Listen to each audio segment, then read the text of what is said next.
ଆପଣ ଦେଖନ୍ତୁ କେମିତି ଜଣେ ଖୁଡ଼ି କେମିତି ନିଜ ପୁତୁରା ସହ କରୁଛନ୍ତି ଖେଳ। ଆଜିକାଲିକା କଳିଯୁଗରେ ବନ୍ଧୁଗଣ କିଛି ବି ଅସମ୍ଭବ ନୁହେଁ।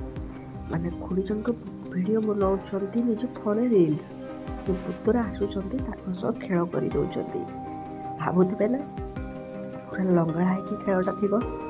ହଁ, କିନ୍ତୁ ବନ୍ଧୁଗଣ ଲଙ୍ଗଳା ହେଇକି ଖେଳଟା ଅଛି, କିନ୍ତୁ ଆପଣଙ୍କୁ ମୁଁ ଦେଖେଇବାକୁ ଯାଉଛି। କିନ୍ତୁ ଦୟାକରି ଛୋଟ ପିଲା ଯେଉଁମାନେ ଅଛନ୍ତି ଭିଡ଼ିଓଟାକୁ ଦେଖନ୍ତୁ ନାହିଁ।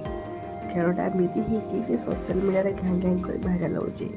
ଦେଖିପାରିବେ ତ ପୁତୁରା ଖୁଡ଼ି ଏକାଠି ଅଛନ୍ତି, ଯାହାକି ଭିଡ଼ିଓ ବନେଇବା ପରେ ଯାହାକି ଦେଖନ୍ତୁ କ'ଣ କ'ଣ ଘଟିଛି ତାଙ୍କ ଭିତରେ। ଏବଂ ପୁତୁରା ଜଣକ କ'ଣ କହୁଛି, ଏବଂ ପୁତୁରା ପ୍ୟାଣ୍ଟକୁ ଟିକେ ବନ୍ଧୁଗଣ ଭଲକି ଧ୍ୟାନ ଦେଇଥିବେ କ'ଣଟା ଘଟିଛି ତାଙ୍କ ପ୍ୟାଣ୍ଟରେ। ଆପଣ ଯଦି ବୁଝିପାରୁଥିବେ କମେଣ୍ଟରେ ଲେଖନ୍ତୁ କି ତା ପ୍ୟାଣ୍ଟଟି କ'ଣ ପାଇଁ ଏମିତି ହେଇଛି।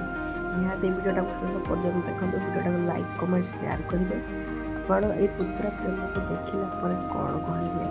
ଆଜିକାଲି ସଂସାରରେ ବନ୍ଧୁଗଣ ଏମିତି ଭିଡ଼ିଓ ଭାଇରାଲ୍ ହେଉଛି, ଆପଣଙ୍କ ମତାମତ ଦେବାକୁ ଭୁଲିବେ ନାହିଁ।